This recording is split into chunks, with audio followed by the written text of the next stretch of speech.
Assalamualaikum warahmatullahi wabarakatuh.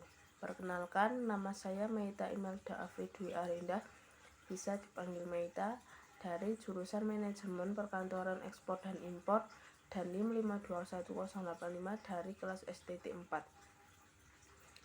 Di sini saya akan menjelaskan tentang public relation atau hubungan masyarakat. Nah, kita mulai dari pengertian public relation atau hubungan masyarakat. Public relation atau hubungan masyarakat atau sering juga disebut humas adalah praktik mengelola penyebaran informasi antara individu atau organisasi dengan masyarakat. Fungsi hubungan masyarakat atau public relation secara garis besar dalam sebuah organisasi ada 3 macam, yaitu 1. Memelihara komunikasi yang harmonis antara perusahaan dengan publiknya. Kedua, melayani kepentingan publik dengan baik. Ketiga, memelihara perilaku dan moralitas perusahaan dengan baik. Selanjutnya adalah fungsi hubungan masyarakat atau public relation secara umum dalam sebuah organisasi. Di antaranya adalah 1.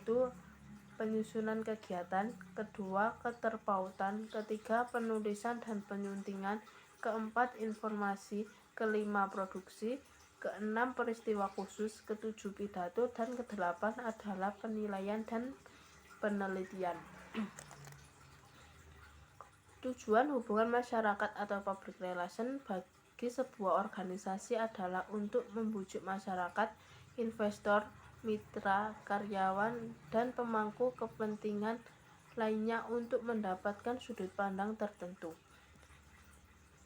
Kedudukan public relation atau hubungan masyarakat dalam sebuah organisasi adalah untuk menilai sikap masyarakat atau publik agar tercipta keserasian antara masyarakat dan kebijaksanaan organisasi atau instansi.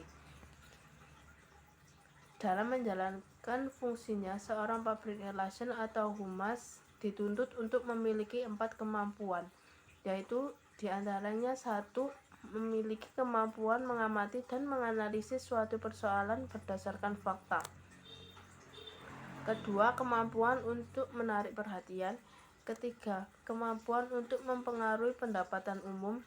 Keempat, kemampuan untuk menjalin suasana saling percaya, saling toleransi, saling menghargai, dan lain sebagainya.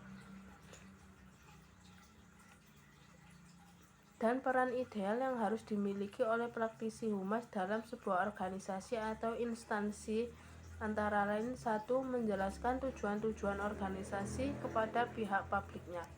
Kedua, bertindak sebagai radar. Ketiga, memiliki kemampuan untuk melihat ke depan atau memprediksi sesuatu hal secara tepat. Peran seorang public relation dalam sebuah organisasi kami rangkum dalam 7 peran, yaitu 1. Strategi komunikasi publik. Kedua, mengelola keadaan darurat. Ketiga, sarana marketing yang handal. Keempat, menghubungkan media. Kelima, menjangkau kegiatan. Keenam, mengelola media sosial. Ketujuh, mengetahui dan mengevaluasi opini publik. Nah, kesimpulannya adalah, jadi seorang praktisi humas harus memiliki perencanaan yang matang dalam membuat suatu program kinerja dan harus secara efisien menjalankan proses tersebut. Perencanaan dan pemrograman dijadikan kompas kinerja yang akan menjadi patokan dan skala dalam menjalankan fungsi manajemen. Perencanaan itu sendiri terdiri dari anggaran humas internal dan anggaran biro humas. Seorang praktisi humas harus memikirkan langkah apa saja yang akan diambil dalam mewujudkan suatu sistem yang baik dan terencana agar tidak salah arah dalam proses kinerjanya. Nah, ini dia daftar pustaka dari materi-materi yang saya sampaikan tadi. Sekian dari saya.